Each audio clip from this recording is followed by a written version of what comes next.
Again, always searching for this balance really creates this bridge of power. This is one of our little secret weapon tools. Energy to rise up. What do the most successful people do? What the other people don't do.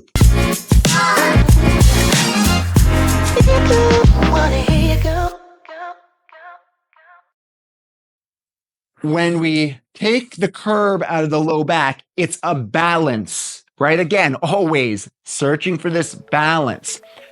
When you engage your tush muscles, you're going to also draw up and in from the belly button, okay? If you put your thumbs in your belly button and you make a triangle here, thumbs in the belly button, your pointer fingers, if you kind of poke around, you're going to find what's called your pubic bone, where your hips come around and attach in the front. That's your pubic bone, right? It's the pubic symphysis where the bones attach in the front. The balance here is the tush tucking under and these lower abs that are attached to that pubic symphysis, okay, draw up and in. That takes the curve out of the low back. Now, we're not quite done yet. This in itself is extremely powerful. Taking that curve out really creates this bridge of power from the legs that transfer up into our upper body. The last thing to do to engage your stance and to create an extremely powerful stance, this is one of our little secret weapon tools. And this is called in yoga, it's called a mula bandha or a root lock. So there's no real graceful way of saying this, but the last piece of setting this powerful stance is you're going to engage your lowest sphincter muscles, okay?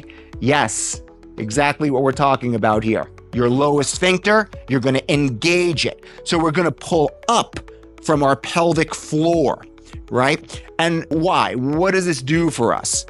When you engage your root lock, okay, what's happening is you're creating a container for your energy to rise up, to be expressed outward. Energy needs a container to rise.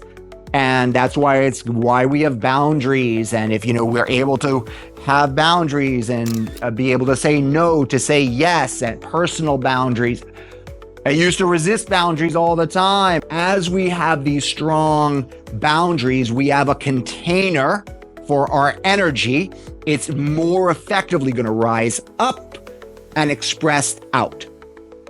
Okay, so we're going to review the steps here of the stance, okay? First, we line ourselves up with our target, okay? We're going to start by feet in a line with the hips, bow arm facing the target, okay? Lining ourselves up. Beautiful. Good. Next, we connect our arrow to the bow.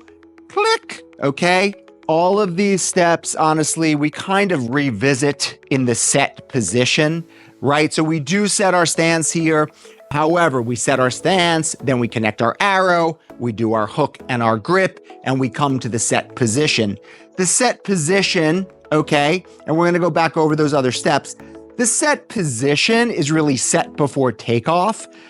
And, as you go through and set your roots and engage everything, your focus kind of changes to now connecting your arrow, setting the hook, setting the grip, which we're going to get into in the next videos.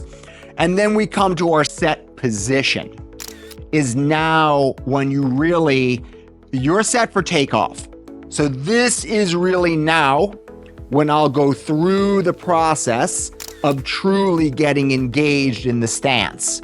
So now let's review now that we're in the set position.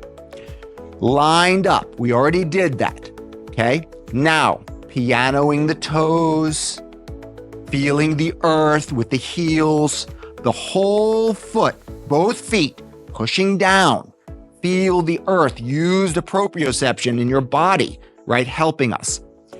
Once we now feel the earth, wow, okay, hello earth, I walked on you all day, and this is the first time I even thought to feel what I'm walking on. Excellent. Then we're going to engage the thighs, not lock the knees. Thighs are engaged. Kneecaps do draw up, but not locked. Then the tush. Engage the booty muscles. Lower abs draw up and in. Okay, we're looking for a balance here. We're not looking to tuck the tailbone and throw our hips forward. We want to be plumb, right? We take that curve out of the low back. Good. Lastly, engage the root lock, the mula bandha. Pretty powerful situation here. Okay, boom. Next, we're going to continue with our check-in process before takeoff. All right, so this is a lot of information about setting your stance, okay? And we both know the most successful athletes, business people in general. What do the most successful people do? What the other people don't do, okay? And frankly, but if you don't know, you don't know. So now you know. At least you have a framework. So I ask you to go give it a try. Let me know how it feels, okay? Shoot a couple arrows, loosey-goosey, okay? Don't engage your hips. Go ahead and just shoot your arrows. Boom, boom, boom. Then engage your hips. If you were here with me at the club, I'd challenge you to set your stance, but you're kind of relaxed at the bottom, and try this with a friend. Bow arm out.